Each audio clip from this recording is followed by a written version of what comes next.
সালাতের পরে আমরা ঘোষণা দিই রাদিতু বিল্লাহি রাব্বা ওয়া বিল ইসলামি দীনা ওয়া বি মুহাম্মাদিন নাবিয়্যান ওয়া রাসূলা।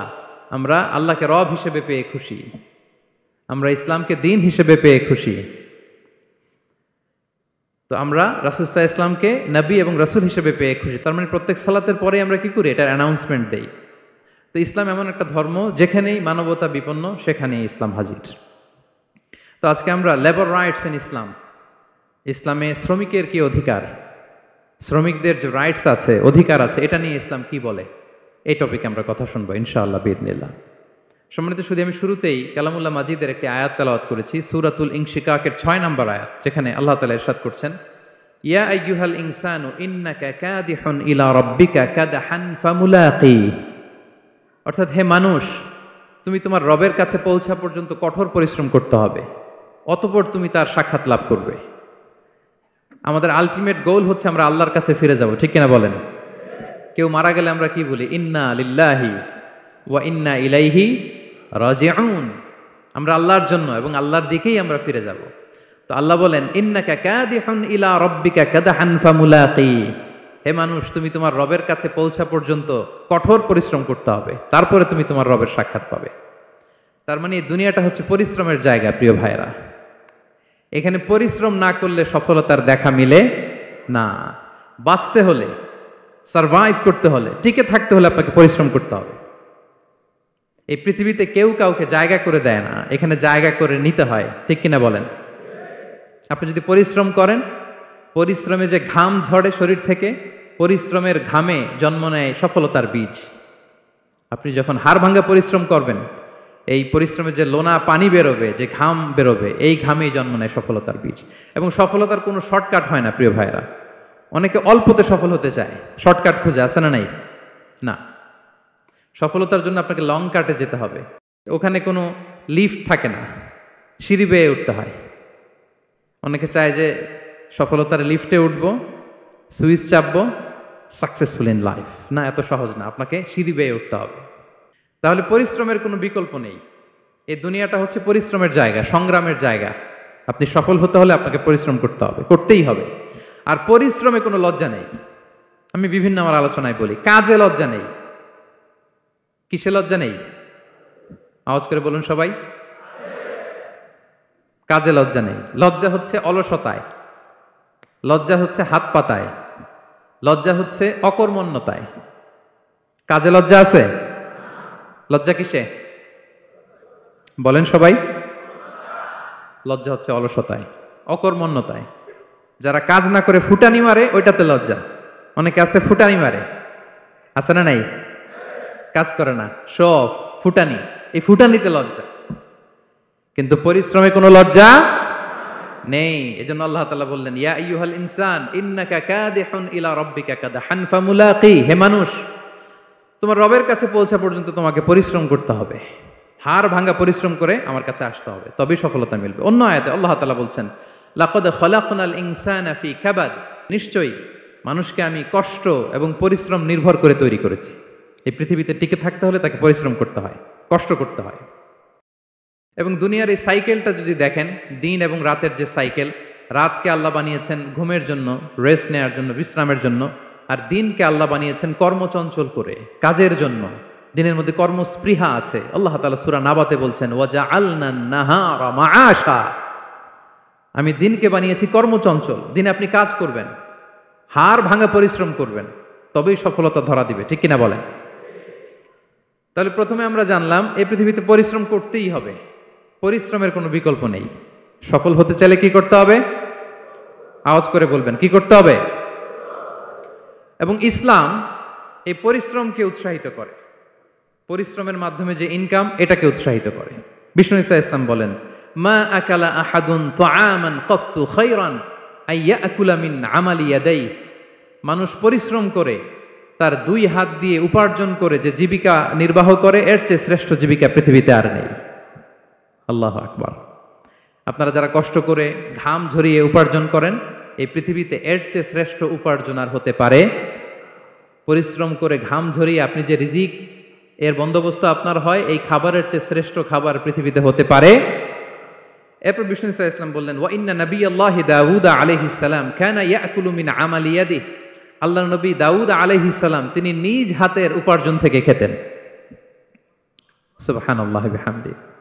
তিনি আর্মর বানাতেন, যুদ্ধাস্ত্র, তিনি বর্ম বানাতেন, নিজ হাতে বর্ম বানিয়ে যুদ্ধাস্ত্র বানিয়ে বিক্রি করে সেটা দিয়ে জীবিকা নির্বাহ করতেন। আল্লাহু আকবার। তাহলে পরিশ্রমের কোনো বিকল্প নেই। শ্রমের মাধ্যমে যে উপার্জন, এটা শ্রেষ্ঠ উপার্জন। তাই শ্রমজীবী যারা আছেন মনক্ষুণ্ণ হবেন না, মন ছোট করবেন না। You are the superhero, you are the superhero, you are the remittance fighter of our country. এজন্য রাস্তা দিয়ে যখন হাঁটবেন বুক ফুলিয়ে হাঁটবেন, আর বস্তা ভরে টাকা নিয়ে দেশে ফিরবেন। ঠিক কিনা বলেন? বুক ফুলিয়ে হাঁটতে হবে। এজন্য আমি আমার প্রিয় মাতৃভূমি বাংলাদেশের গভর্নমেন্টকে অনুরোধ করবো, আমাদের শ্রমজীবী ভাইদের যাতে সুবিধা হয় এই ব্যবস্থা আপনাদের করতে হবে। বিনীত অনুরোধ রাখবো। শ্রম মন্ত্রণালয়ে যারা দায়িত্বে আছেন স্পেশালি তাদেরকে রিকোয়েস্ট করবো, আমাদের শ্রমজীবী ভাইদের যেন কোনো কষ্ট না হয়, কারণ তাদের পাঠানো রেমিটেন্সে সচল থাকে আমার দেশের অর্থনীতির চাকা। তারা ভালো থাকলে ভালো থাকবে বাংলাদেশ। Very simple. ঠিক কিনা বলেন? আমার যে ভাইটা পরিচ্ছন্নতা কর্মী, রাস্তা ক্লিন করে, এয়ারপোর্টে ওয়াশরুম ক্লিন করে, একজন পরিচ্ছন্নতা কর্মী তারও 20 থেকে 30 হাজার টাকা বাংলাদেশে ঢোকে প্রতি মাসে। আপনি চিন্তা করতে পারেন? হ্যাঁ, 6টা মাস যদি রেমিটেন্স বন্ধ হয় শ্রীলঙ্কার চেয়েও খারাপ অবস্থায় বাংলাদেশে চলে যাবে। Just only 6 months. ভয়ঙ্কর অবস্থা হবে বাংলাদেশের। এটা আল্লাহর পক্ষ থেকে একটা স্পেশাল রাহমা, মার্সি এন্ড ব্লেসিংস, যে আমাদের রিজিকের তাগিদায় সারা বিশ্বে যে কাজ করতে হয়, আমরা কাজ করি আর দেশে টাকা পাঠাই, আর সচল থাকে আমার দেশের অর্থনীতির চাকা। আলহামদুলিল্লাহ পড়েন। সো বাংলাদেশের গভর্নমেন্টকে আমি বিনীত অনুরোধ জানাবো, শ্রম মন্ত্রণালয়কে অনুরোধ জানাবো, এয়ারপোর্ট অথরিটিকে অনুরোধ জানাবো, আমার শ্রমজীবী ভাইদের সাথে ভালো আচরণ করুন, তাদের সাথে কোঅপারেট করুন। বিশেষ করে যতগুলো দূতাবাস আছে সারা বিশ্বে, বাংলাদেশের যে মিশনগুলো, দূতাবাসগুলো, আমার শ্রমজীবী ভাইদের যে কোনো কাজকে অগ্রাধিকার ভিত্তিতে আপনারা সার্ভিস দিন। এটা দিতেই হবে। ঠিক কিনা বলেন? তারা ভালো থাকলে ভালো থাকবে বাংলাদেশ। তো এই জন্য শ্রমের কোনো বিকল্প নাই। নিজ হাতে উপার্জিত অর্থ, নিজ হাতে উপার্জিত কামাই, এটা শ্রেষ্ঠ কামাই। তো আলহামদুলিল্লাহ আজকের অডিয়েন্সের মধ্যে শ্রমজীবী ভাইয়েরা বেশি। আলহামদুলিল্লাহ পড়েন। এটা আমাদের সৌভাগ্য। এই যে বাংলাদেশে এখন চাকরি নাই, চাকরির বাজার মন্দা, মাস্টার্স পাস করে বেকার টোটো কোম্পানির ম্যানেজার, এরকম আছে না নাই? তার বিপরীতে আল্লাহ তাআলা আপনাদেরকে মালয়েশিয়া নিয়ে আসছে। প্রতি মাসে আপনি টাকা পাঠান, আলহামদুলিল্লাহ। আপনি বাংলাদেশের যে উন্নয়ন, বাংলাদেশের যে ডেভেলপমেন্ট, এই যে স্মার্ট বাংলাদেশ বলে বলে মন্ত্রীরা মুখে ফেনা তুলে ফেলে, এটার গর্বিত অংশীদার আপনি। ঠিক কিনা বলেন? আপনি গর্বিত অংশীদার। You are the contributor, you are the real contributor. আপনার অবদানে বাংলাদেশ আজকে সচল, আলহামদুলিল্লাহ। সো মন ছোট করার কোনো সুযোগ নেই। নিজ হাতে উপার্জিত কামাই, এটা পৃথিবীর শ্রেষ্ঠ কামাই, আলহামদুলিল্লাহ। পরিশ্রমের মাধ্যমে যে উপার্জন, এটাকে ইসলাম আমাদেরকে উৎসাহিত করে। শুধু নামাজ, রোজা, জিকির এগুলো নিয়ে ইসলাম আমাদেরকে পড়ে থাকতে বলেনি। কোরআনিক অর্ডার হচ্ছে আপনার নামাজ শেষ, আপনি বেরিয়ে পড়বেন, কাজে বেরিয়ে যাবেন। ফাইদা কুদিয়াতিস সালাতু ফান্তাশিরু ফিল আরদি ওয়াবতাগু মিন ফাদলিল্লাহ। বিধানটা কার বলুন? আওয়াজ করে বলুন, বিধানটা কার? এটা কোরআনিক ভার্ডিক্ট, কোরআনের বিধান। নামাজ শেষ গোল হয়ে বসে জিকির করতে বলা নাই আল্লাহ। আল্লাহ বলেছে ফান্তাশিরু ফিল আরদ ওয়াবতাগু মিন ফাদলিল্লাহ, জমিনে ছড়িয়ে পড়ো, আল্লাহ রিজিক তালাশ করো। নামাজ শেষ বেরিয়ে যাবেন। কৃষক চলে যাবে মাঠে, শ্রমজীবী চলে যাবে ফ্যাক্টরিতে, শিক্ষকরা চলে যাবে তাদের শিক্ষা প্রতিষ্ঠানে, কর্পোরেট ওয়ার্ল্ডের লোকেরা চলে যাবে তাদের প্রতিষ্ঠানে। ডেভেলপমেন্ট করতে হবে, সিভিলাইজেশন করতে হবে। নামাজের পরে গোল হয়ে বসে থাকা চলবে না। কি ব্যালেন্স দেখেছেন ইসলাম? আজান হয়েছে তো মসজিদে আসো, নামাজ শেষ বেরিয়ে পড়ো, আলহামদুলিল্লাহ। কি ভারসাম্যপূর্ণ ইসলাম। ফাইদা কুদিয়াতিস সালাতু ফান্তাশিরু ফিল আরদ, যখন সালাত শেষ জমিনে ছড়িয়ে পড়ো, আল্লাহ রিজিক অন্বেষণ করো। তাহলে শুধু নামাজ রোজার মধ্যে ইসলাম নয়, আপনাকে কর্মঠ হইতে হবে, পরিশ্রম করতে হবে, হাড় ভাঙা পরিশ্রম। বিশ্বনবী সাল্লাল্লাহু আলাইহি ওয়াসাল্লাম অত্যন্ত পরিশ্রমী ছিলেন। He started his first career as a shepherd. সুবহানাল্লাহ। ওনার প্রথম ক্যারিয়ার উনি রাখাল হিসেবে শুরু করেছেন। রাখালরা যে কাজ করে, অর্থাৎ মরুভূমিতে ভেড়া, মহিষ, ভেড়া, ছাগল, তারপর বকরি, দুম্বা, এই চরানোর কাজগুলো দিয়ে বিষ্ণু ইসলাম তার ক্যারিয়ার শুরু করেছেন অ্যাজ এ শেফার্ড। বিষ্ণু ইসলাম বলেন, সহিহ বুখারীর বর্ণনা, মা বাআসাল্লাহু নাবিয়্যান ইল্লা রাআল গানাম, আল্লাহ তাআলা এই পৃথিবীতে এমন কোন নবী পাঠায় নাই যে নবীরা ছাগল চড়ায় নাই। সুবহানাল্লাহ পড়বেন না? সাহাবারা বললেন, ওয়া আনতা ইয়া রাসূলুল্লাহ, হে আল্লাহর নবী আপনিও ছাগল চড়িয়েছেন? বিষ্ণু ইসলাম বললেন, নাআম, আমিও ছাগল চড়িয়েছি। ওয়া কুনতু আরআহা আলা কারারিত লি আহলি মক্কা, আমি অল্প কিছু মজুরির বিনিময়ে, অল্প কিছু টাকার বিনিময়ে, সামান্য কিছু পারিশ্রমিকের বিনিময়ে মক্কার লোকদের ছাগল চড়িয়ে দিতাম। সুবহানাল্লাহ পড়েন। ছাগল হচ্ছে খুব টেরা প্রাণী, ডানে টানলে বায়ে যায়, বায়ে টানলে ডানে যায়। তাদেরকে একসাথে করা অ্যাজ এ শেফার্ড, এটা মরুভূমিতে খুব কষ্টের কাজ। আল্লাহ তাআলা প্রত্যেক নবীকে দিয়ে ছাগল চড়িয়েছেন যাতে করে কিছুদিন পরে নবীরা মানুষ চড়াতে পারে। সুবহানাল্লাহ। আল্লাহ বুঝাতে চাইলেন, এখন ছাগল চড়াও, এদের উপর যদি কন্ট্রোল নিতে পারো তাহলে মানব জাতির উপর কন্ট্রোল নিতে পারবো। আল্লাহু আকবার। এজন্য প্রত্যেকটা নবীকে দিয়ে, সহিহ বুখারীর বর্ণনা, মা বাআসাল্লাহু নাবিয়্যান ইল্লা রাআল গানাম, আল্লাহ পৃথিবীতে এমন কোন নবী পাঠায় নাই যেই নবীকে দিয়ে আল্লাহ ছাগল চড়ায় নাই। তো বিষ্ণু ইসলাম ছাগল চড়িয়েছেন, অত্যন্ত সুঠাম দেহী ছিলেন, কর্মঠ ছিলেন। তার মানে বিষ্ণু ইসলামও পরিশ্রম করে উপার্জন করেছেন, ঠিক কিনা? ছাগল চড়াতেন, তার বিনিময়ে সামান্য কিছু পারিশ্রমিক নিতেন, মজুরি নিতেন, এতে লজ্জা নাই। এজন্য এই কথা দিয়ে শুরু করেছে যে কাজে লজ্জা নেই। এই তো বিষ্ণু ইসলামের ক্যারিয়ার গেল। আমরা যদি সাহাবাদের জীবনী দেখি, ওনারাও পরিশ্রমী ছিলেন। কেউ খেজুর বাগানে কাজ করতেন, কেউ কৃষি কাজ করতেন, কেউ বাজারে ব্যবসা করতেন, কেউ বসে থাকেন নাই। হাড় ভাঙ্গা পরিশ্রম করেছেন প্রত্যেকটা সাহাবা। তারা আমাদের মডেল, তারা আমাদের সুপার হিরো, তারা আমাদের আইকন, ঠিক কিনা? নবীরা আমাদের মডেল, সাহাবারা আমাদের মডেল। বিষ্ণু ইসলামও কর্মঠ ছিলেন, ওনার সাহাবারা অত্যন্ত কর্মঠ ছিল। কেউ বসে থাকতেন না, পরিশ্রম করতেন, হাড় ভাঙ্গা পরিশ্রম করতেন, উপার্জন করতেন। তারা আমাদের জন্য প্রেরণার বাতিঘর। অনেক সাহাবাদের বায়োগ্রাফি থেকে আপনাদেরকে ঘটনা শেয়ার করা যাবে। আমি একজন সাহাবার জীবনী শোনাবো আপনাদেরকে। আব্দুর রহমান ইবনে আউফ রাদিয়াল্লাহু তাআলা আনহু। 10 জন জান্নাতের, দুনিয়াতে বসে যে 10 জন সাহাবা জান্নাতের সুসংবাদ পেয়েছেন তাদের মধ্যে একজন, আলহামদুলিল্লাহ বলেন। আব্দুর রহমান ইবনে আউফ রাদিয়াল্লাহু তাআলা আনহু প্রথম 8 জন মক্কায় যারা কালিমা পড়ে মুসলমান হয়েছে তাদের একজন। তার স্ট্যাটাসটাকে জেনে নেন।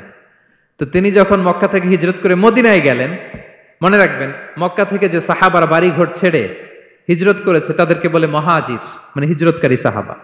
আর মদিনাতে যে সমস্ত সাহাবারা তাদেরকে রিসিভ করেছেন তাদেরকে বলে আল আনসার, মানে সাহায্যকারী সাহাবা। তো যারাই হিজরত করে মক্কা থেকে মদিনায় যেত, বিষ্ণু ইসলাম মদিনার কোন সাহাবীর সাথে তার ভাই পাতিয়ে দিতেন, আল মুআখাত, ব্রাদারহুড করে দিতেন, দায়িত্ব দিতেন যে তুমি এই সাহাবীকে দেখবে। তো আব্দুর রহমান ইবনে আউফ রাদিয়াল্লাহু তাআলা আনহু যখন হিজরত করে গেলেন, তার দেখভাল করার জন্য যে সাহাবীর দায়িত্ব পড়ল তার নাম হচ্ছে সাআদ ইবনে রাবিয়া, আনসারী সাহাবী রাদিয়াল্লাহু তাআলা আনহু। বিষ্ণু বললেন, সাআদ, আব্দুর রহমান ইবনে আউফ তোমার ভাই, ভাই বানিয়ে দিলেন। কি বানিয়ে দিলেন? তুমি তাকে টেক কেয়ার করবে, সে হবে তোমার মেহমান। সুবহানাল্লাহ। সাআদ ইবনে রাবিয়া রাদিয়াল্লাহু তাআলা আনহু তিনি আব্দুর রহমান ইবনে আউফকে ডেকে নিয়ে গেলেন, ঘরে নিয়ে গেলেন মেহমানকে, এবং বললেন, ইয়া সাআদ ইন্নী আকসারুল আনসারি মালান, হে সাআদ তুমি চিন্তা করো না, তুমি মনে করো না যে তোমার ভরণ পোষণ দিতে আমার কষ্ট হবে। আমি মদিনার সবচাইতে বড় বিজনেস ম্যাগনেট, সবচাইতে বড় বিজনেস ম্যাগনেট আমি। No tension, don't worry about it, tension নিও না, আসো তোমার জন্য আমার কি প্রপোজাল শোনো। ফাআকসিমু লাকা নিসফা মালি, আমার যত সম্পদ আছে আমি অর্ধেক তোমার দিয়ে দিব। সুবহানাল্লাহ। এত আসতে আপনার বাড়িতে কেউ মেহমান হলে করতে পারবেন এরকম? আল্লাহ, কেমন প্রেরণার বাতিঘর তারা। ফাআকসিমু নিসফা মালি, হে আব্দুর রহমান ইবনে আউফ, আমার অর্ধেক সম্পদ তোমারে দিয়ে দিব। এখানেই শেষ না, এরপর বলতে লাগলেন, আমার অনেকগুলো স্ত্রী আছে, তুমি কোথায় যে মেয়ে খুঁজবা, প্রস্তাব দিবা, এত ঝামেলার দরকার নাই। আমার কোন স্ত্রীকে তোমার ভালো লাগে বলো, তার যদি তোমাকে ভালো লাগে তাহলে প্রয়োজনে তাকে আমি ডিভোর্স দিয়ে দিব, তাকে নিয়ে তুমি সুখের সংসার করবা। আল্লাহু আকবার, আল্লাহু আকবার। অর্ধেক সম্পদ দিয়ে দিব, আমার একাধিক স্ত্রী আছে, কাউকে যদি তোমার পছন্দ হয় এবং সেও যদি তোমাকে পছন্দ করে প্রয়োজনে তাকে ডিভোর্স দিব, new life, new career, just go on. আমরা এই সুযোগ পেলে কি করতাম? সাথে সাথে অর্ধেক সম্পদ নিয়ে নিতাম, ঠিক কিনা? আব্দুর রহমান ইবনে আউফ, প্রেরণার বাতিঘর, উনি কি করলেন? উনি বললেন, লা হাজাতা লি ফি যালিক। আমার ভাই, তুমি যে বলছো সাদ ইবনুর রবি, তুমি যে এত চমৎকার প্রপোজাল দিয়েছো, এতেই আমি খুশি। তোমার কোনো কিছুর আমার দরকার নাই। বারাকাল্লাহু লাকা ফি আহলিকা ওয়া মালিক। আল্লাহ তোমার সম্পদেও বরকত দেখ, আল্লাহ তোমার পরিবারেও বরকত দেখ। তবে একটা কষ্ট করতে হবে, সেটা কি? আব্দুর রহমান ইবনে আউফ বললেন, দুল্লানি ইলা সুক, just show me the way to market. মদিনার বাজারটা কোথায়, এটা একটু দেখায় দাও। আমি নতুন মানুষ, পথঘাট চিনি না। দুল্লানি ইলা সুক, just show me the way to market of Medina. মদিনার বাজারটা কোন রাস্তা, একটু দেখায় দাও। আল্লাহু আকবার। সাদ ইবনুর রবি বললেন, এই তো মদিনার বাজার। উনি যে কিছু ঘি কিনলেন, পনির কিনলেন, কিনে বিক্রি করলেন, প্রফিট করলেন। ওই প্রফিট দিয়ে আরো বেশি করে কিনলেন, আবার বিক্রি করলেন, প্রফিট, আবার বিক্রি করলেন, প্রফিট। এই কেনা বেচা করতে করতে 1-2 মাসের মধ্যে উনি মদিনার one of the biggest business magnate হয়ে গেলেন। আল্লাহু আকবার। কি হাড় ভাঙ্গা পরিশ্রমই না তারা করেছেন। একেবারে রেডি ক্যারিয়ার ছিল, গেলাম সবচেয়ে বড় বিজনেসম্যানের অর্ধেক সম্পত্তি পেয়ে গেলাম। He didn't accept the ready career, rather he made his own path with his own endeavor. নিজের চেষ্টায়, নিজের পরিশ্রমে, নিজের ঘাম ঝরিয়ে নিজের ক্যারিয়ার তৈরি করেছেন। চিল্লায় বলেন ঠিক কিনা? This is the biography of Abdur Rahman ইবনে আউফ রাদিয়াল্লাহু তাআলা আনহু। সাহাবারা কতটা পরিশ্রম করেছেন, তার মানে বিশ্বনবী পরিশ্রমী ছিলেন, সাহাবারা পরিশ্রমী ছিলেন। এবং বিষ্ণু ঈসা ইসলাম পরিশ্রম করতে বলতেন সবাইকে, হাত পাততে নিষেধ করতেন। কারণ দারিদ্রতা বড্ড ভয়ঙ্কর। দারিদ্রতা যার আসে সে বুঝে। বাংলা একটা কথা আছে, অভাব যখন দরজায় এসে দাঁড়ায়, ভালোবাসা তখন, হ্যাঁ সবার মুখস্থ, দেখছেন? অভাব যখন দরজায় এসে দাঁড়ায়, ভালোবাসা তখন জানলা দিয়ে পালায়। দারিদ্রতা ঈমান কেড়ে নেয়। আপনি পার্বত্য চট্টগ্রামের অবস্থা জানেন? আমাদের বাংলাদেশের পাহাড়ি এলাকার অবস্থা জানেন? ওখানে আমাদের গরিব মুসলিম ভাইদেরকে সামান্য কিছু টাকা পয়সা দিয়ে ওদেরকে খ্রিস্টান বানিয়ে ফেলতেছে মিশনারিগুলো। এই খবর তো আমরা রাখি না। দারিদ্রতা বড্ড ভয়ঙ্কর। এজন্য বিষ্ণু ঈসা ইসলাম দারিদ্রতা থেকে আল্লাহর কাছে পানাহ চাইতেন। তিনি বলতেন, আল্লাহুম্মা ইন্নী আউযু বিকা মিনাল ফাকরি ওয়াল কিল্লাতি ওয়াদ-দিল্লাহ। ও আল্লাহ, I seek refuge with you from poverty, from insufficiency and humiliation. ও আল্লাহ, আমি তোমার কাছে দারিদ্রতা থেকে পানাহ চাই। ও আল্লাহ, আমি তোমার কাছে স্বল্পতা থেকে পানাহ চাই। ও আল্লাহ, আমি তোমার কাছে লাঞ্ছনা থেকে পানাহ চাই। পড়েন আমিন। এই দোয়াটা বেশি বেশি পড়বেন। আল্লাহুম্মা ইন্নী আউযু বিকা মিনাল ফাকরি ওয়াল কিল্লাতি ওয়াদ-দিল্লাহ। হে আল্লাহ, আমি দারিদ্রতা থেকে পানাহ চাই। আল্লাহ, স্বল্পতা থেকে পানাহ চাই। আল্লাহ, লাঞ্ছনা থেকে পানাহ চাই। সবাই পড়ুন আমিন। বিষ্ণু ঈসা ইসলাম যে দোয়াগুলো শিখিয়েছেন, এগুলো হচ্ছে very precise in wording but comprehensive in meaning. শব্দে খুব ছোট, কিন্তু অর্থ মানুষের হৃদয়ে, এটার আবেদন অনেক ব্যাপক, অনেক বেশি। আপনি সারাদিন মিলিয়েও দোয়ার মধ্যে এত সুন্দর প্রার্থনা বাক্য তৈরি করতে পারবেন না। কিন্তু বিষ্ণু ঈসা ইসলাম এক বাক্যে যেটা চেয়েছেন, গোটা দুনিয়াটা এর ভেতরে ঢুকে গিয়েছে। আল্লাহুম্মা ইন্নী আউযু বিকা মিনাল ফাকরি ওয়াল কিল্লাতি ওয়াদ-দিল্লাহ। আল্লাহ, দারিদ্রতা থেকে পানাহ চাই। বিষ্ণু ঈসা ইসলাম নিজে স্বয়ং দারিদ্রতা থেকে পানাহ চাইতেন। তাহলে দারিদ্রতার সাথে আমাদের কোনো সম্পর্ক? আমরা পরিশ্রম করব, আমরা কাজ করে খাবো, কাজে কোনো লজ্জা নেই, লজ্জা অলসতায়। চিল্লায় বলেন ঠিক কিনা? এবং বিষ্ণু ঈসা ইসলামের কাছে কেউ যদি হাত পাততো, যদি দেখতেন তার কাজ করার যোগ্যতা আছে, বিষ্ণু ঈসা ইসলাম ভিক্ষা দিতেন না, কাজে উৎসাহিত করতেন, ভিক্ষাবৃত্তিকে অনুৎসাহিত করতেন। এক যুবক এসে হাত পাতলো, বিষ্ণু ঈসা ইসলাম, আর কিছু দেন। নবী বললেন, তুমি তো শক্ত সামর্থ্য মানুষ, বাসায় কি আছে বলো? সে বলে, আমার বাড়িতে একটা পানি খাওয়ার জগ আছে আর একটা চাদর আছে। বিষ্ণু ঈসা ইসলাম বললেন, নিয়ে আস। সে নিয়ে আস। এবার বিষ্ণু ঈসা ইসলাম চাদর আর জগ দুইটা নিয়ে সাহাবাদেরকে বললেন, মাইয়াশতারি হাযাইন, কে কিনবে? অকশন চিনেন? অকশন, অকশনে কি করে? নিলামে দাম তোলে না? তো রাসূল সাল্লাল্লাহু আলাইহি ওয়াসাল্লাম তার চাদর আর জগটা নিলামে তুললেন। এই কে কিনবে?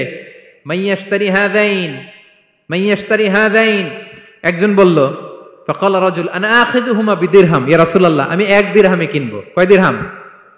বিষ্ণু বললেন, 1 দিরহাম, 1 দিরহাম, 1 দিরহাম। মানে এর চেয়ে কেউ বাড়াবে কিনা?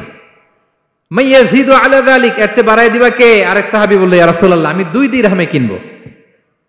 2 দিরহাম, 2 দিরহাম, 2 দিরহাম, আর বাড়ে না। বিষ্ণু সাল্লাল্লাহু আলাইহি ওয়াসাল্লাম তার কাছে 2 দিরহাম দিয়ে বিক্রি করে দিলেন।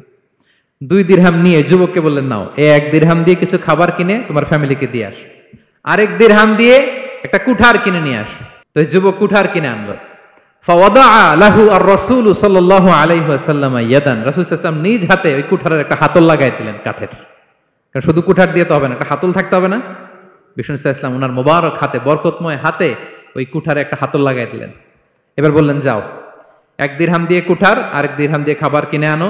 এই কুঠার দিয়ে জঙ্গলে যে কাঠ কেটে লাকড়ি বেচে জীবিকা নির্বাহ করো। সামনের 15 দিন আমার সামনে যেন তোমার ঘুরঘুর করতে না দেখি।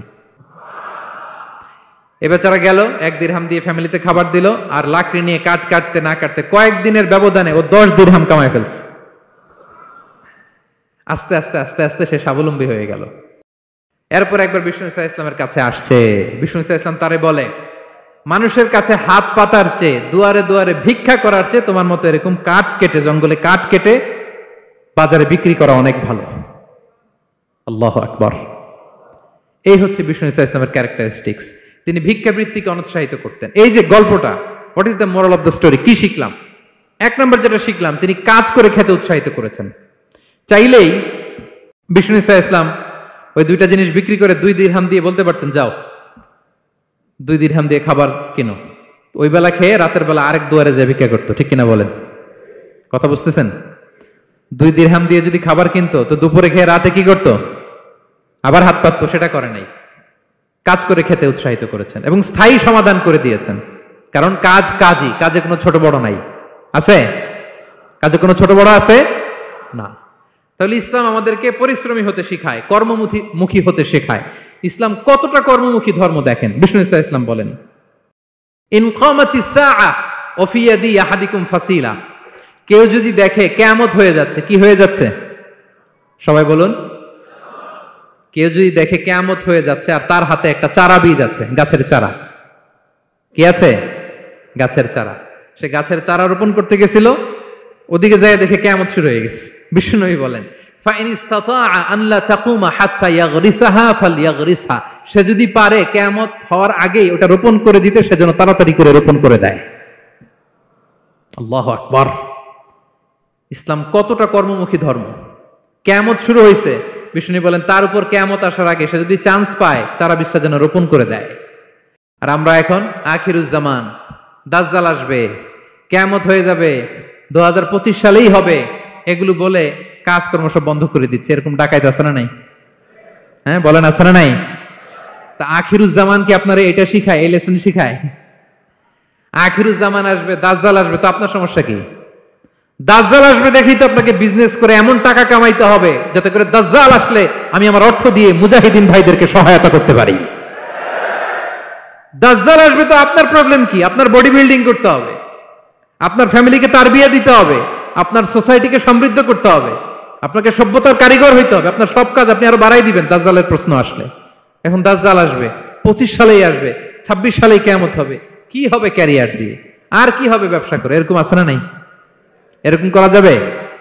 বিশ্বনবী কি বললেন? কিয়ামত হইতেছে, তুমি দেখতেছো চাক্ষুষ বিলা আয়ান, দেখতেছো কিয়ামত হইতেছে, আর তুমি গাছ লাগাইতে গেছিলা। যদি সুযোগ হয় কিয়ামত হওয়ার আগে আগে কি করো?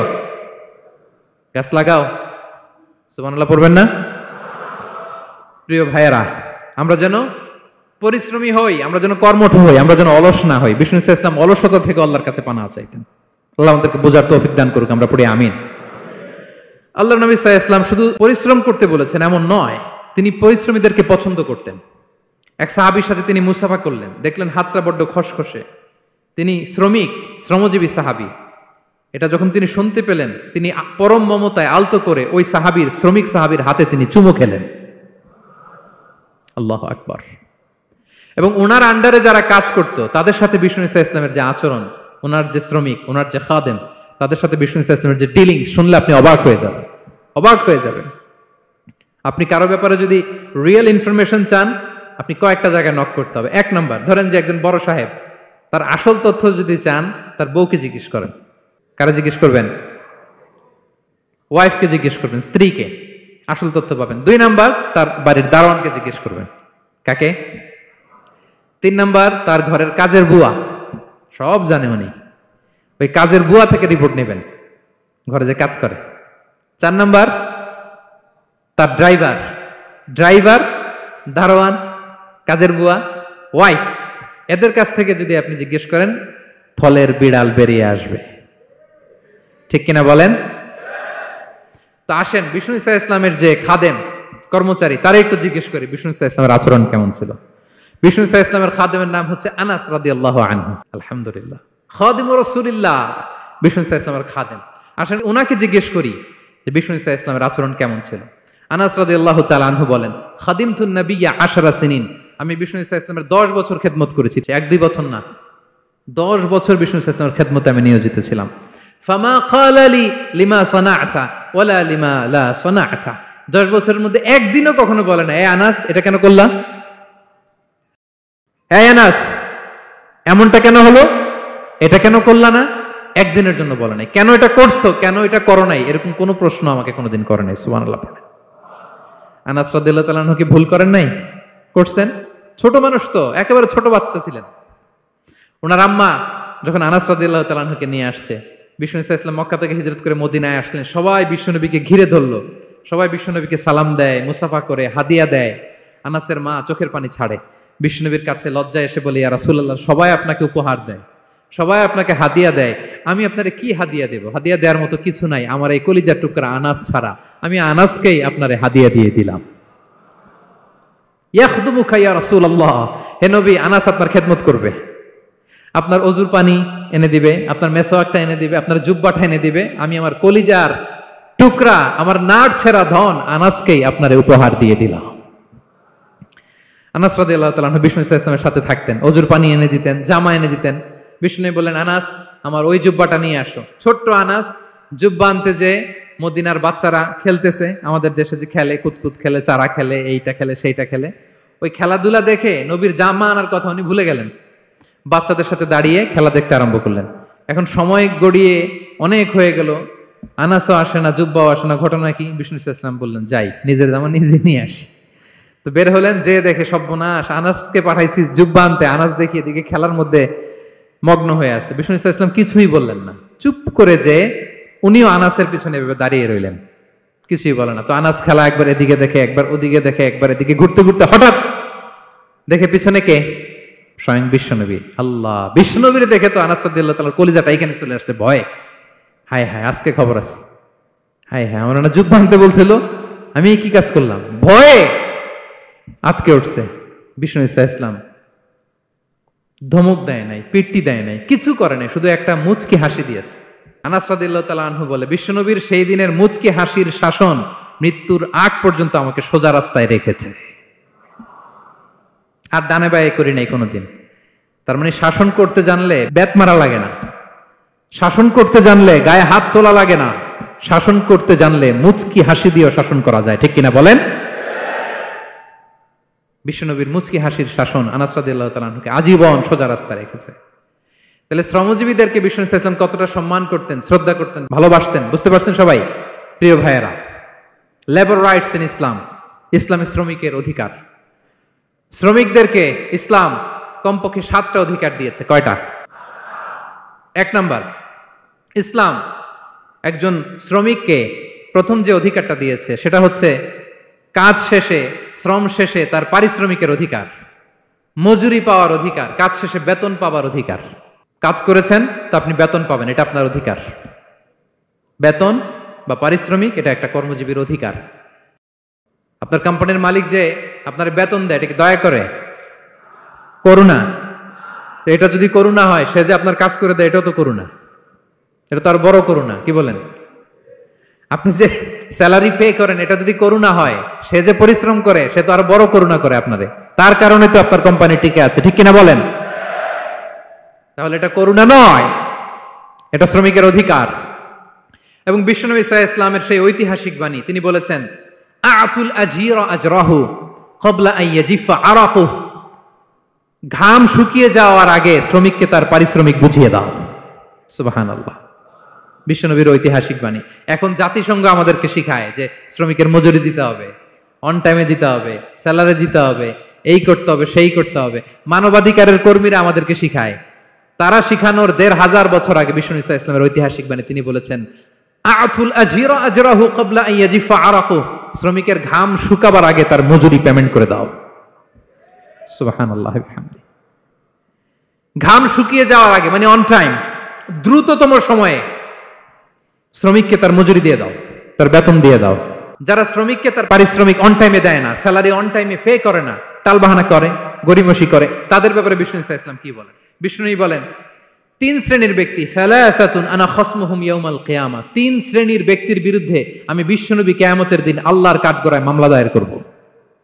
আমি বিশ্বনবী 3 শ্রেণীর ব্যক্তির বিরুদ্ধে আমি বিশ্বনবী আল্লাহর সুপ্রিম কোর্টের কাঠগড়ায় মামলা দায়ের করব। এর মধ্যে এক শ্রেণীর ব্যক্তি হচ্ছে রাজুলুন ইস্তাআজারা আজিরান ফাস্তাওফা মিনহু ওয়া লাম ইউতিহি আজরা, কোন ব্যক্তি যে শ্রমিক নিয়োগ দেওয়ার পরে তার কাছ থেকে কাজ বুঝিয়ে নিয়েছে কিন্তু তাকে তার প্রাপ্য বুঝিয়ে দেয়নি। এরকম ডাকাত আমাদের সমাজে আছে না নাই?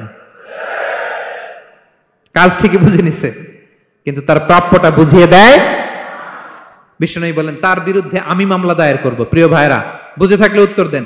বিশ্বনবী যার বিরুদ্ধে মামলা দায়ের করবে তার জান্নাত তো একেবারে ডাইরেক্ট, তাই না?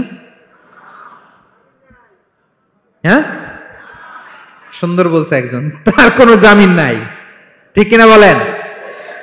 বিশ্বনবী যার বিরুদ্ধে মামলা দায়ের করেছে তার জান্নাতে যাওয়া তো দূর কি বাত, সে জান্নাতের ঘ্রাণও তার নাকে ঢুকবে না। চিল্লায় বলেন ঠিক কিনা?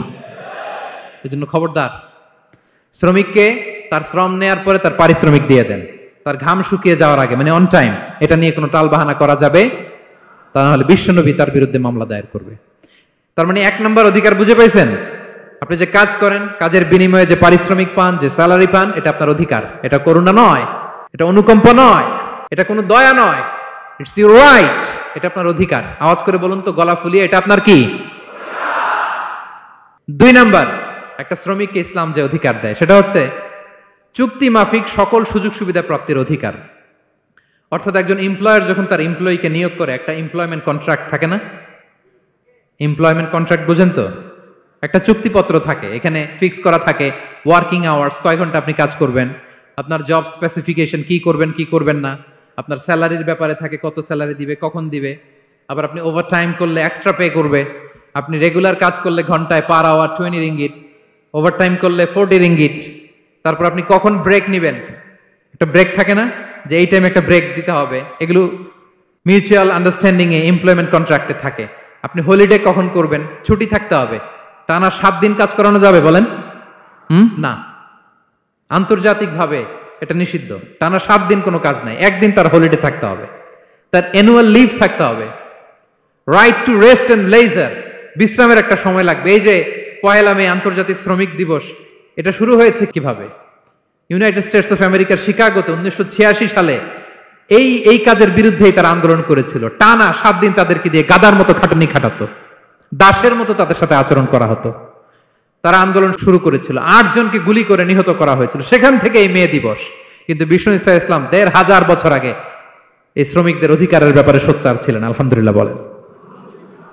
তাহলে right to rest and leisure, UDHR, universal declaration for human rights, এগুলো সব নির্ধারিত আছে। তার মানে একজন শ্রমিকের 2 নম্বর অধিকার হচ্ছে চুক্তি অনুযায়ী সকল সুযোগ সুবিধা প্রাপ্তির অধিকার। আপনার চুক্তি করছেন, আপনি এটা এটা দিবেন, কিন্তু কাজের পরে আপনি ফ্যাসিলিটি দিচ্ছেন না, এটা করা যাবে বলেন? করা যাবে? আল্লাহর কোরআন কি বলছে শুনুন। আল্লাহর কোরআন বলে, ইয়া আইয়ুহাল্লাযীনা আমানু আউফু বিল উকুদ, O you who believe fulfil your contract, ও বিশ্বাসীরা তোমরা তোমাদের চুক্তি পূর্ণ করো। ওয়া আউফু বিল আহদি ইন্নাল আহদা কানা মাসউলা, তোমরা যে কমিটমেন্ট করেছো, যে কন্ট্রাক্ট করেছো, এই চুক্তি তোমরা পূর্ণ করো। তা না হলে কিয়ামতের কঠিন ময়দানে এই চুক্তির ব্যাপারে, কন্ট্রাক্টের ব্যাপারে, এই এগ্রিমেন্টের ব্যাপারে আপনারা জিজ্ঞেস করবে কে? তাহলে যা চুক্তি করেছেন সুযোগ সুবিধা তাই আপনাকে দিতে হবে। মালিক ভাইয়েরা মনে থাকবে তো নাকি? এগ্রিমেন্টে যা যা বলেছেন, যা যা লিখে সিগনেচার করেছেন তাই আপনাকে দিতে হবে। আদেশটা কার? সবাই বলুন।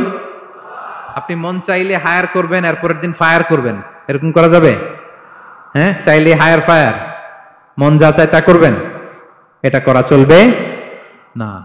তাহলে 2টা অধিকার গেল। 3 নম্বর, একজন শ্রমিককে ইসলাম যে অধিকার দিয়েছে সেটা হচ্ছে সুন্দর আচরণ পাবার অধিকার।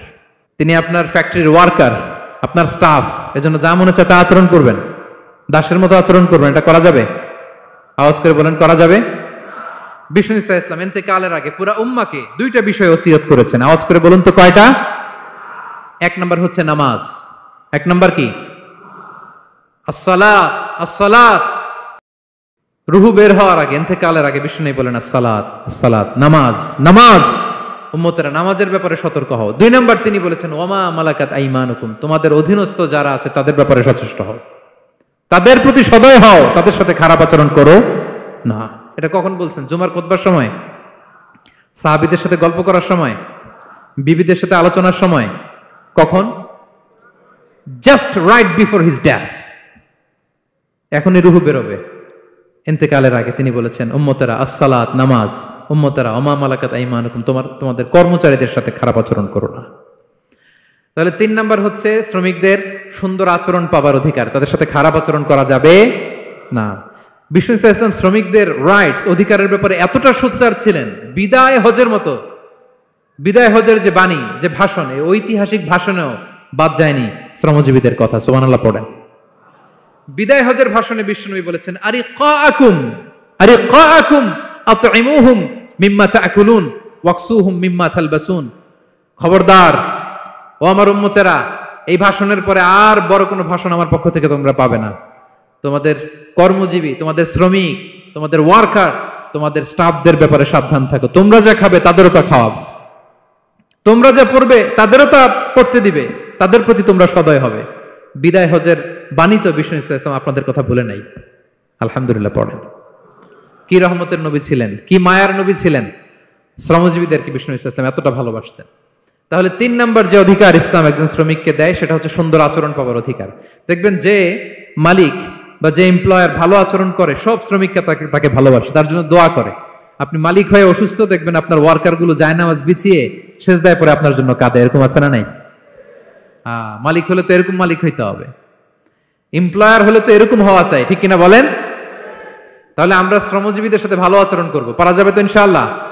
ইনশাআল্লাহ। 4 নাম্বার, কর্মক্ষেত্রে নিরাপত্তার অধিকার। শ্রমজীবী ভাইদের যে ওয়ার্ক প্লেস আছে সেখানে তাদের নিরাপত্তা থাকতে হবে, সেফটি মেজারমেন্ট থাকতে হবে। অনেক জায়গায় দেখি আয়রন ফ্যাক্টরিগুলোতে যারা কাজ করে, আল্লাহু আকবার, আপনারা ভিডিও ক্লিপসে দেখবেন যে কি ভয়ঙ্কর সেখানকার অবস্থা। ডিহাইড্রেশন, এক একজন অসুস্থ হয়ে যায়। সেখানে তাদের পর্যাপ্ত পানির ব্যবস্থা নাই, এটা নাই সেটা নাই। এমন এমন ফ্যাক্টরিতে আমাদের অনেক ভাইরা কাজ করে, কেমিক্যাল ফ্যাক্টরি, মাস্কও নাই। এরকম ডাকাইত আছে না নাই? কেমিক্যাল ফ্যাক্টরিতে যারা কাজ করবে এদেরকে মাস্ক দিতে হবে, এদেরকে হ্যান্ড গ্লাভস দিতে হবে। নির্মাণ শ্রমিক যারা আছে তাদেরকে হেলমেট দিতে হবে।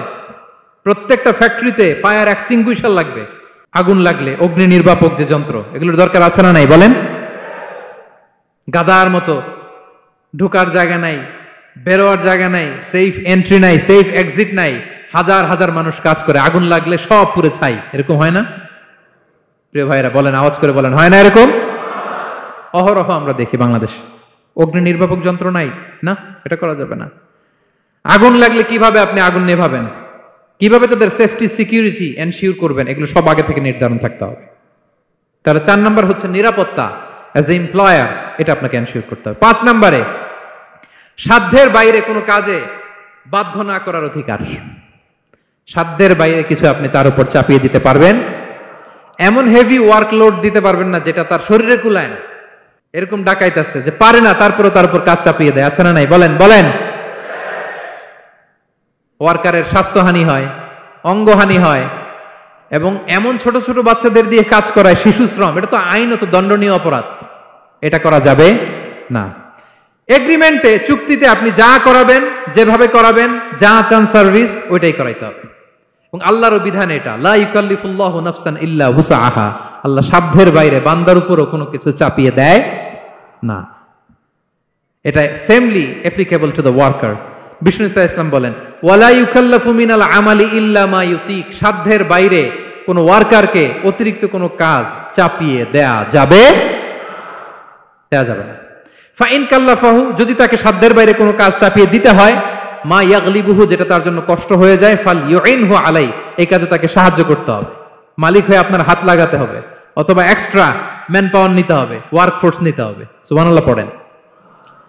বিশ্বনবী মনে হচ্ছে যেন বর্তমান যে এই যে হাজার হাজার ফ্যাক্টরি, এই কলকারখানা, এই ওয়ার্কারদের দুর্দশাগুলো দেখে দেখে পয়েন্টে পয়েন্টে ধরে ধরে কথা বলেছেন। আল্লাহু আকবার।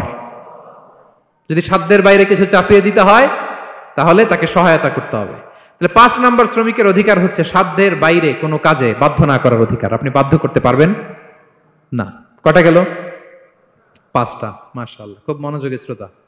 6 নম্বরে শ্রমিকের উপর আল্লাহ যা যা ফরজ করেছেন তা আদায়ের অধিকার দিতে হবে আপনাকে।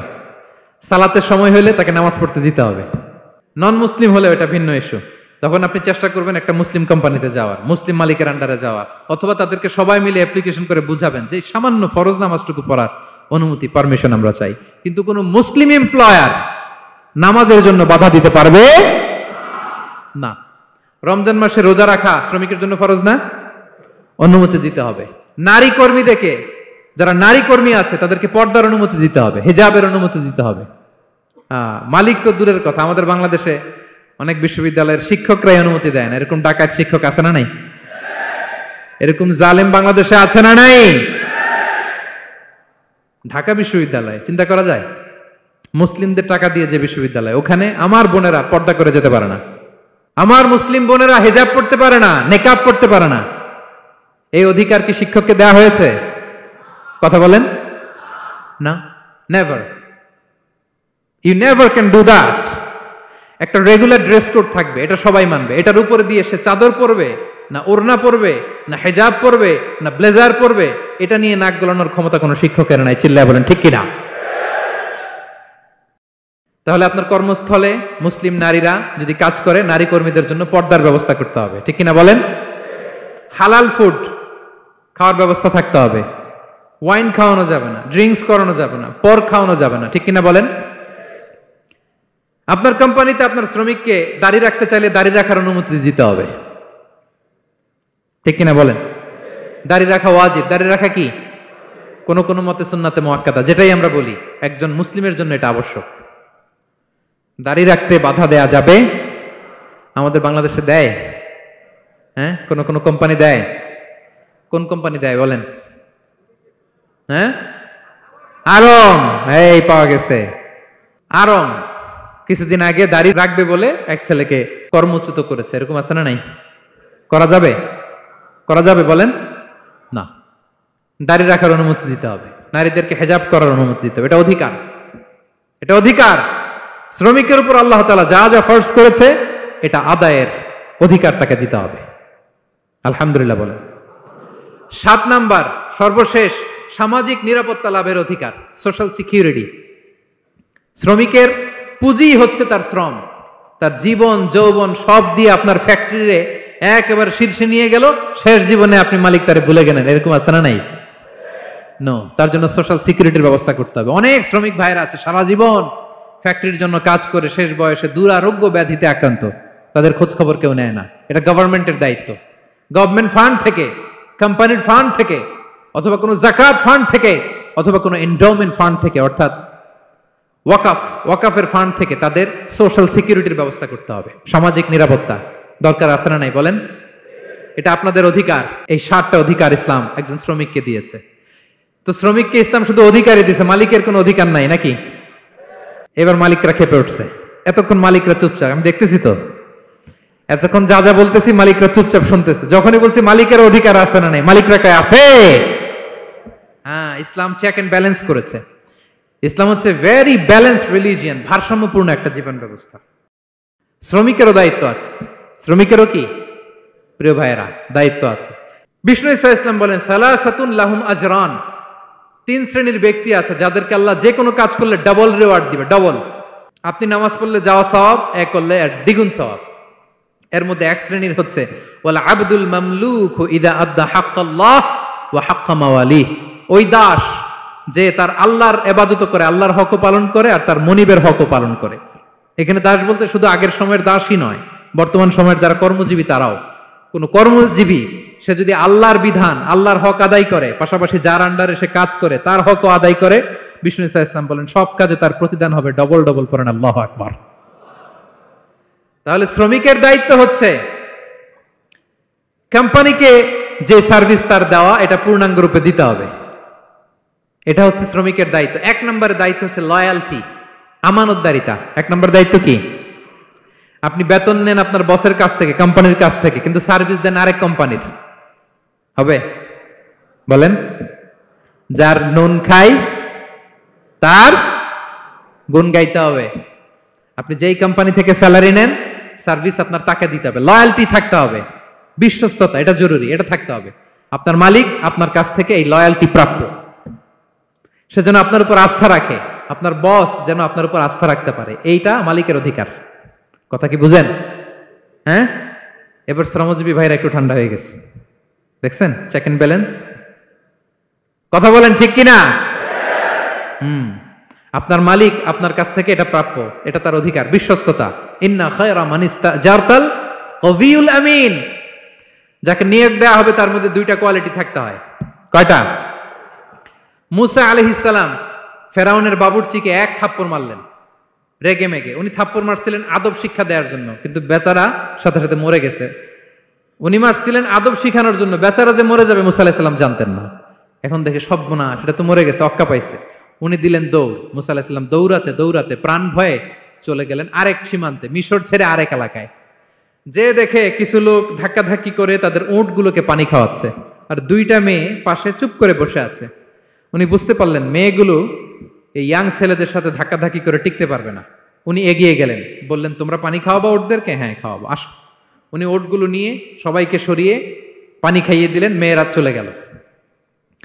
এবার বাবার কাছে যেয়ে বলল, বাবা এমন এক ছেলের সন্ধান পাইছি, ছেলেটা খুব ভালো, আমাদের চেহারার দিকে তাকায় না, মাটির দিকে তাকিয়ে কথা বলে।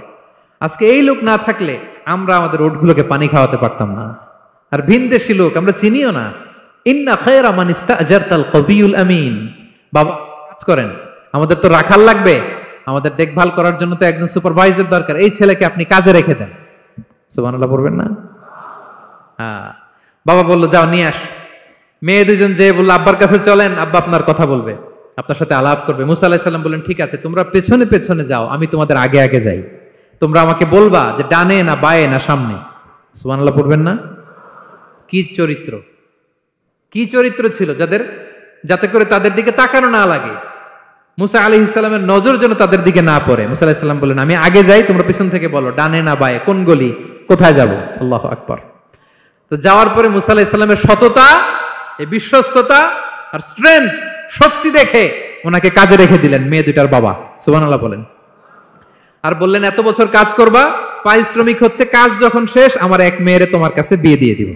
আল্লাহু আকবার। ওনারও থাকার জায়গা নাই, আশ্রয়ের কোনো বন্দোবস্ত নাই, আল্লাহ ব্যবস্থা করে দিলেন। আলহামদুলিল্লাহ পড়েন। তাহলে বিশ্বস্ত হইতে হবে। বিশ্বস্ত যেই, তার রুজির ব্যবস্থা করে দেয় কে? এই যে মুসা আলাইহিস সালাম ফেরাউনের বাবুর্চি থাপ্পড় মেরে চলে গেলেন, পরিচিত কেউ নাই, রিজিকের বন্দোবস্ত নাই, কিন্তু বিশ্বস্ততার কারণে আল্লাহ তাআলা রিজিকের ব্যবস্থা করে দিলেন। তাহলে এক নাম্বার মালিকের অধিকার হচ্ছে লয়ালটি। শ্রমিকদের বিশ্বস্ত হইতে হবে, আপনার পক্ষ থেকে বিশ্বস্ততা, এটা মালিকের প্রাপ্য। কথা বুঝতে পেরেছেন প্রিয় ভাইয়েরা আমার? দুই নাম্বার চুক্তি অনুযায়ী শ্রম দেওয়া, এটা একজন শ্রমিকের দায়িত্ব। আপনার দায়িত্ব হচ্ছে 8 ঘন্টা কাজ করবেন, আপনি 6 ঘন্টা করেন আর 2 ঘন্টা এটা নিয়ে